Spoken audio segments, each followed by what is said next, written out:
रायगड जिल्ह्यातील नवीन अपडेट जाणून घेण्यासाठी आपले रायगड या यूट्यूब चॅनलला लाईक करा, शेअर करा आणि सबस्क्राईब. आजची पत्रकार परिषद घेण्याचा उद्देश मुख्य हा आहे की जी पनवेलची सार्वत्रिक निवडणूक आहे 2026ची, या निवडणुकीमध्ये महायुतीचे आमचे 78 उमेदवार या ठिकाणी उभे आहेत. त्यातले आपल्या सगळ्यांना ठाऊकच आहेत की भाजपचे 71 आहेत, शिवसेना शिंदे गटाचे 4 आहेत, राष्ट्रवादी अजितदादा पवारांच्या पक्षाचे 2 आहेत आणि आरपीआयचा 1 उमेदवार आहे. असे 78 उमेदवार या ठिकाणी निवडणुकीला सामोरे जात आहोत आम्ही. आणि याच अनुषंगाने प्रचाराच्या निमित्तानं महाराष्ट्रातून म्हणजे राज्यभरातून आणि देशभरातून अनेक नेते पनवेलमध्ये प्रचाराच्या निमित्ताने या ठिकाणी येत आहेत. उद्या 11 तारखेला संध्याकाळी 5:30 वाजता याच ठिकाणी शाळेच्या आपल्या मैदानावरती आदरणीय नामदार रामदासजी आठवले साहेब यांच्या प्रमुख उपस्थितीत या ठिकाणी मेळावा होणार आहे. या ठिकाणी आठवले साहेबांच्या सोबत भारतीय जनता पार्टीचे अनेक नेते उपस्थित राहणार आहेत. लोकनेते रामचंद्र ठाकूर उपस्थित राहणार आहेत, आमदार प्रशांतदादा ठाकूर उपस्थित राहणार आहेत, आमदार महेश बालदी उपस्थित राहणार आहेत आणि येणारे पाहुणे या ठिकाणी उपस्थित असणार आहेत. उद्या भव्य दिव्य असा मेळावा या ठिकाणी होईल. आणि या पनवेल महानगरीमध्ये मुंबईवरून स्थायिक झालेले अनेक आमचे जे धम्मबांधव आहेत, आंबेडकरी चळवळीमध्ये सक्रिय काम करणारे आणि आदरणीय नामदार रामदासजी आठवले साहेबांना मानणारे असे सर्व कार्यकर्ते या कामोठे, खारघर, विसुंबे, तलोजा या सर्व परिसरामध्ये या ठिकाणी वास्तव्यास आलेले आहेत. आणि मोठ्या प्रमाणात हा मतदार आमचा या ठिकाणी वाढलेला आहे.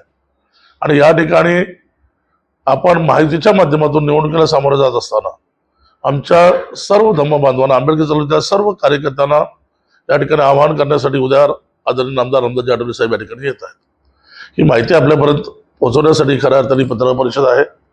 दुसरा महत्त्वाचा विषय या ठिकाणी मी आपल्याला सांगू इच्छितो की गेल्या 5 तारखेला प्रभात पर्व वरती आमच्या पक्षातील माझे काही नाराज जे पदाधिकारी आहेत आणि त्या ठिकाणी प्रभात पर्व आपल्या पत्रकार बंधूंना बोलवलं आणि तिथे काही त्यांनी जिल्हाध्यक्षांवरती असतील जी काही त्या ठिकाणी चिखलफेक केली, त्याबद्दल खऱ्या अर्थाने आपणास इथे मी बोलवलेलं आहे. महायुतीच्या माध्यमातून आपण निवडणूक लढत असताना आरपीआयचा 1 उमेदवार आहे आणि शिवसेना आणि राष्ट्रवादी आणि भाजपचे उमेदवार आहेत. आणि हे सगळे उमेदवार या ठिकाणी महायुतीतून एकत्र लढत असताना ज्या ठिकाणी ज्या पक्षातील ज्या पदाधिकाऱ्यांनी महायुतीच्या विरोधात जाऊन भूमिका घेतलेली आहे त्या सर्वांवर त्या पक्षाच्या नेत्यांनी, जबाबदार व्यक्तींनी त्यांच्यावरती कारवाई केलेली आहे. या ठिकाणी कामोठे शहरामधील प्रभाग क्रमांक 12 मध्ये जो आमचा आरपीआयचा 1 उमेदवार जो आहे प्रभाकर शाबा कांबळे यांच्या विरोधात आमच्याच पक्षातला एक कार्यकर्ता आशिष कदम यांनी त्या ठिकाणी उमेदवारी अर्ज दाखल केलेला आहे. आणि त्याला आम्ही आमच्या पद्धतीने पक्षाच्या माध्यमातून समज दिल्यानंतर, सांगितल्यानंतर त्यांनी तो फॉर्म मागे घेतला नाही. त्यामुळे काही दिवसापूर्वी आपण त्याच्यावरती पक्षशिस्त भंगाची कारवाई करून त्यांचं आपण 6 वर्षांसाठी निलंबन केलेलं आहे. तसेच याच कामोठ्या शहरात राहणारा गौतम कांबळे जो म्हणून एक कार्यकर्ता आहे, तो देखील पक्षविरोधी सतत स्टेटमेंट करत होता, त्याच्यामुळे तो त्या प्रचारात सहभागी होता आशिष कदम, म्हणून त्यांची देखील आपण 6 वर्षांसाठी त्यांचंही देखील निलंबन केलेलं आहे. इथं पक्षशिस्त राहिली पाहिजे, राखली गेली पाहिजे. आणि आपण ज्यांच्या सोबत आहोत त्या माहितीतील प्रत्येक उमेदवाराला या ठिकाणी प्रामुख्याने आरपीआयची मदत झाली पाहिजे आणि आरपीआयचे कार्यकर्ते तशा पद्धतीनं काम केलं पाहिजे, हा जो आदेश होता. आणि जो आशिष कदम यांच्या सोबत जाऊन जो कोणी पदाधिकारी प्रचारात सहभागी त्यांचा होईल किंवा महायुतीच्या विरोधात जाऊन जो कोणी प्रचारात सहभागी असेल अशा पदाधिकाऱ्यांवर, कार्यकर्त्यांवर कारवाई करू असे स्पष्ट आदेश मी त्यावेळेस दिलेले होते. गेल्या 5 तारखेला प्रभात पर्वच्या समोर आमच्या या पनवेलचे प्रभारी मोनीश गायकवाड आणि त्यांच्या सर्व सोबत असलेल्या सहकाऱ्यांनी पत्रकार परिषद घेऊन पक्षविरोधी त्या ठिकाणी स्टेटमेंट केलेले आहेत. आशिष कदमला जाहीर पाठिंबा त्या ठिकाणी त्यांनी दिलेला आहे. आणि प्रभाकर कांबळे हे आयात उमेदवार आहेत असं जाहीर करून आणि पक्षाच्या विरोधात जाऊन तरी पक्षाचा आदेश न पाळता ज्या काही घटना त्या ठिकाणी त्यांनी घडवल्या, जे काही ते बोलले गेलेत त्याच्यावर खऱ्या अर्थाने कारवाई करण्यासाठी मी या ठिकाणी आलेलो आहे. मी आज पनवेलचे प्रभारी रिपब्लिकन पार्टी ऑफ इंडियाचे पनवेल प्रभारी मौनीश गायकवाड यांना 6 वर्षासाठी पक्षातून निलंबित करत आहे. त्याचसोबत पनवेल महानगर क्षेत्राचे उपाध्यक्ष प्रभू जाधव यांना देखील 6 वर्षासाठी निलंबित करत आहे. प्रवीण जाधव यांना देखील 6 वर्षासाठी निलंबित करत आहे. विजय गायकवाड जे स्वयंघोषित पनवेल विधानसभा मतदारसंघाचे अध्यक्ष आहेत, त्यांना कुठलेही अध्यक्षपद मी कधीही दिलेलं नव्हतं, ती जबाबदारी त्यांच्यावर दिलेली नव्हती. त्या विजय गायकवाड यांचं देखील मी 6 वर्षासाठी या ठिकाणी निलंबन करीत आहे. शरद पाटील पक्षाचे जिल्हा उपाध्यक्ष आहेत असे सर्वांना सांगत होते, परंतु त्यांच्याकडे देखील कुठलेही पद नव्हतं. त्या शरद पाटलाचं देखील 6 वर्षासाठी निलंबन होत आहे.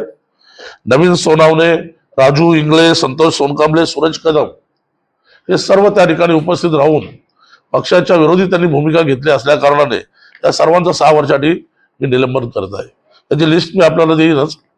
त्यानंतर त्याच पत्रकार परिषदेमध्ये आमचे कर्जत तालुक्यातून आलेले कर्जत तालुक्याचे हिरामन गायकवाड, पनवेल तालुक्याचे अध्यक्ष विजय पवार आणि अलिबागचे विधानसभा मतदारसंघाचे अध्यक्ष सुनील सप्रे, कोकणचे सहसचिव जयप्रकाश पवार, युवक आघाडी कोकणचे सरचिटणीस युवक गायकवाड, त्यानंतर एक अशोक गोतावणे म्हणून आहेत, नितीन मोरे आहेत, ज्यांना मी पक्षात प्रवेश दिलेला नाहीये, ते देखील पक्षाचं नाव सांगून काही याच पदाधिकाऱ्यांच्या सोबत राहून स्वतः आरपीआयचे असलेल्या आम्ही असलेले कार्यकर्ते आहोत असं सांगतात. या सगळ्यांना कारणे दाखवा नोटीस देऊन येत्या 4 दिवसानंतर त्या नोटीसचं त्यांनी योग्य उत्तर दिलं नाही तर त्यांच्यावर देखील निलंबनाची कारवाई होणार आहे. ही माहिती देण्यासाठी मी या ठिकाणी आलेलो आहे. खऱ्या अर्थाने महायुतीचं धर्म पाळत असताना या ठिकाणी आरपीआयच्या सर्व कार्यकर्त्यांनी प्रामाणिकपणे महायुतीचं काम करावं हा जो उद्देश आहे.